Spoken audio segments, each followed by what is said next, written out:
Okay, so my name is Bryan. I'm currently a student at the Oregon Institute of Technology and enrolled in dispute resolution courses, which teaches professional mediation practices and procedures. So before we start, I'm going to ask both of you to follow a certain set of rules that I have set aside for all mediations. First, I'd like to ask that only one person speak at a time, and that they speak directly to me while speaking. And also while speaking, please speak for yourself. This means nobody use you statements, but rather use I statements. If you do have to say something about the other party here, please address them by calling them by their first name. Also, everybody here should have a pen and paper to write notes down on. I have these here for you right now.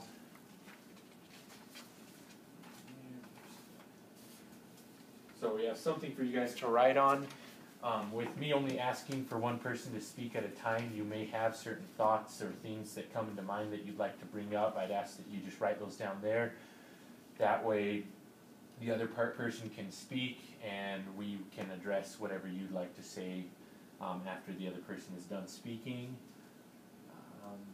We're here to reach understanding and an agreement. As far as confidentiality goes, everything here that is said here has to stay here with the exception of anything that has to do with child or elderly abuse. I do have to report those. If anybody at any time feels like they need a break, let me know. We can call a caucus, go take a break, take care of anything else that you need to be done, whether it's just a rest or you need something else. Also, let's see, if we don't finalize the mediation, if we don't come to an agreement, we can set up a time to come back to mediation at a later date. But when our time limit's up, we have to end at that point in time. Do you, Gail, agree to these rules? Yes, I do. And do you, Nick? Yes. Okay, perfect. Before we move forward, does anybody have any questions that they'd like to ask? No. No. Okay, cool. Well, typically I always just start with the person to my left. So Nick, if you don't mind telling me why we're here today. Okay. So I'm the manager at 36 Hour Fitness. Okay. It's a gym. And one of my employees sitting here with me is kind of new. And I've been hearing reports and seeing people using free weights as she's been training them. Okay. And free weights, from what I've read and experienced, can be a dangerous and hazardous way to work out. There's been cases, and I've known people who have blown out knees, torn rotator cuffs and stuff, and at 36 Hour Fitness, I like to uphold a quality workout experience, but also like to have a safe environment for my customers, you know. Everyone can come in and feel safe and not have to worry about a potential injury that's unnecessary. So I've asked the employee to start using machines to train people on, and I still haven't really seen any results from that request, and I'm just requesting that this be done so people don't end up hurting themselves. So. Okay, that makes sense. Is there anything else going on that you think needs to be brought up? No. Okay. So why are we here, Gail? Well, I've been training with heavy free weights, and I've had a lot of success with it, and I haven't had any injuries, and it's a real good workout for people. I hate to give up this method because it's been proven and people are real satisfied with it. Okay. But I still want to work at 36 Hour Fitness, so I don't want to lose my job over it. Okay, so essentially what I'm seeing is, Gail, you enjoy using free weights. You've seen results from free weights. Mm-hmm. And as a trainer, is that your preferred style of training, is to use free weights? Yes, it is. Is that what it sounds like? Okay, that makes sense.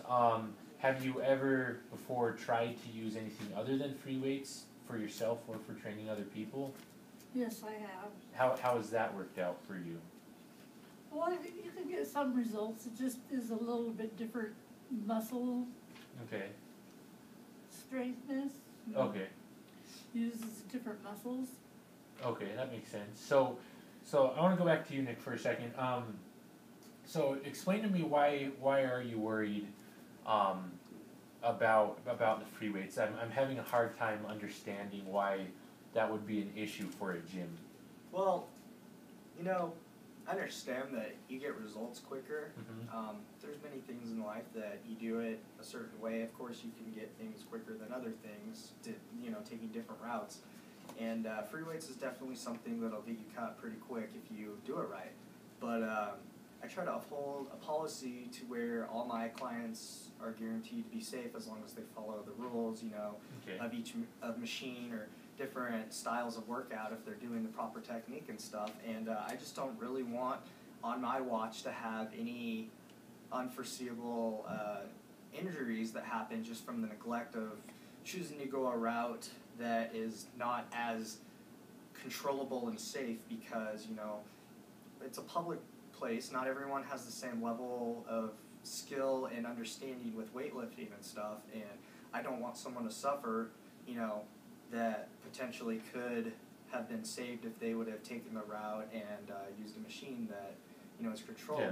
Just, I don't want to see people dropping things that it's, if you don't know your own strength and you're not doing the proper technique, it's very easy to hurt yourself. Okay. So then I'm not trying to come at you here. I'm just curious with your business. So you do have free weights at the business Yes. that you have now. What are those mainly used for then, and how do you manage keeping people from hurting themselves? Well, we have our parallel squat, and there's some power clean stuff, and if you're going to use those, we try and hold the policy that you're using a lifting belt and you're having someone Okay. watch you with it so they can make sure your technique is proper so you're not going to hurt yourself. So Now since this is a 36-hour fitness center, does that mean there are hours where you do not have staff on hand? There's always someone on hand. I personally am not there for the whole 36 You have hours. employees that But are there are there. employees that have been trained and know the policies, and I feel are confident enough to be able to help someone with any kind of situation or question they have to, gain the results they're looking for. Okay, so you always have somebody on staff to help out. Yes. You do have personal trainers that help train people and utilize that equipment. It just sounds like you would rather you'd rather teach the other people, It's the just- people working out, how to use equipment outside of free weights? It's just kind of been our way we've done it. She's new. She's probably had different whatever at other gyms or her personal own regimen and stuff. But, at 36 Hour Gym, this is kind of the way we do it and how we have done it. And so far we haven't had any injuries or complaints. So, I'd rather keep it that way than rather risk the chance of, Yeah. having someone hurt. So you'd rather train people with yes. with machines as opposed to free weights. Yes. And I guess, Gail, is that something that you've never really done in the past? Have you tried training people with machines before? Yes, I have, and I've gotten results, and I guess I could bend a little bit here and work with this process. Okay. So have you guys talked about this before outside of this mediation, or is this? Not really. I just kind of mentioned to her in a more scolding way rather than a let's try and solve the problem. It was just quick on the fly. Hey, I really don't like what you're doing. Can you please not do that? Rather than say, hey, I understand that you're interested in helping people. Can we maybe figure out a time to be able to train you into a workout plan that would be using these machines rather than free weights? Because I'm sure that's her pattern that she's followed. Obviously, if we can, try something new that would be comfortable for her to be able to help people, I'd be willing to do that. Take the time to figure out how to get that plan set up so she can do it kind of our way. All right. Well, I feel like we're kind of starting to move towards possible solutions right now. So before we do that, I just want to make sure, is there anything else as to what's going on that either of you would like to add before we move forward? No. No, you're good? All right. Because then I'd like to at this time kind of build an agenda and try to figure out what we want to work on here. So far, let me take a few notes and figure out. I need to gather my thoughts here for a second to see where we want to move from here, if that's all right.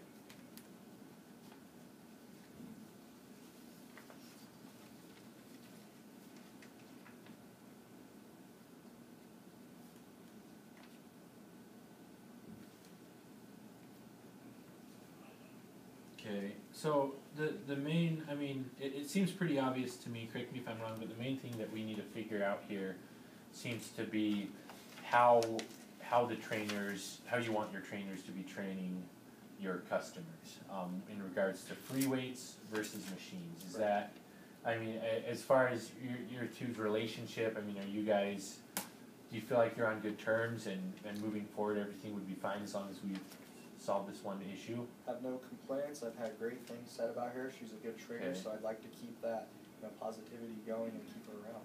Okay, and what about for you, Gail? Well, I'd like to continue Okay. working for him, I enjoy the atmosphere there. Okay, so I mean, it's the main problem is just figuring out how we all want to move forward with working on how we train the customers here essentially. So I know you started, Nick, kind of started talking about possible solutions. I'd like to ask Gail first if that's okay. What do you have any possible solutions in mind that may fit both of your needs? Well, I think that I can start by working out, having my clients work out on the treadmill and go to some of the weight machines. So start using more of the machines as opposed to the free weights. Okay, and a second ago, Nick, you kind of started talking about some possible solutions, if I recall right. I mean, do you mind elaborating on those a little bit? Yeah, I mean, the cardio at first, that's not a problem. That's pretty basic, but when it comes to some of the machines that are designed to kind of, in a sense, replace the free weights, that's kind of what we're looking for, and if we can find some way to integrate that plan into, associated with what she's doing, it's pretty cut and dry. I mean, you can replace a free weight with a machine essentially, so I mean, hopefully get that in there. Okay. So then, Gail, it sounds like, to me, it sounds like what Nick's looking for you to do is look at all the workouts that use free weights that you're having the people you're trained do, and replacing those with workouts that are on machines that compare to in function and the reason you're doing those. Does that sound like Hey. What? Okay, do you mind if I quit something? No. So, does that sound like something that you might be able to do in your with your practice?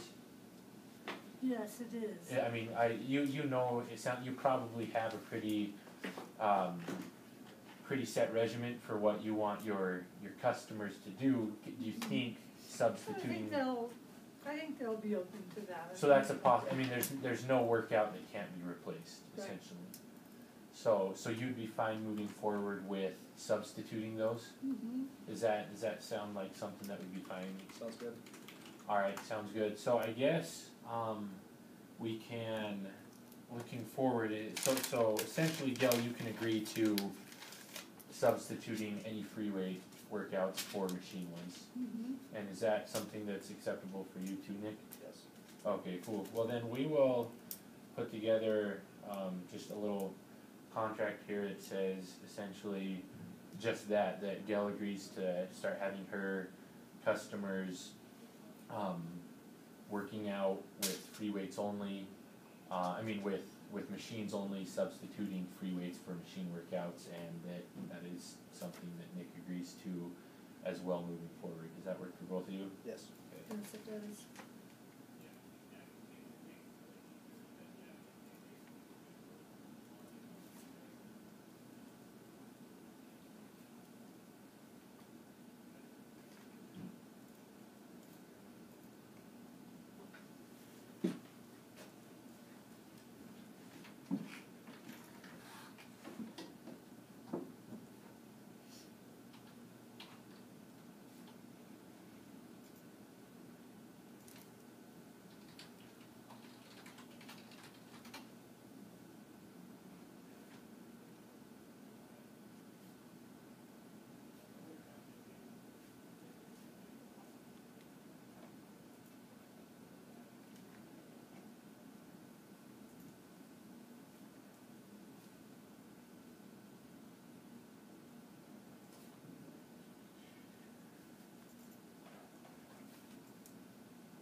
Alright, so, and this for you, sign. And I'm reading it over, if there's anything that needs to be changed, let me know. So,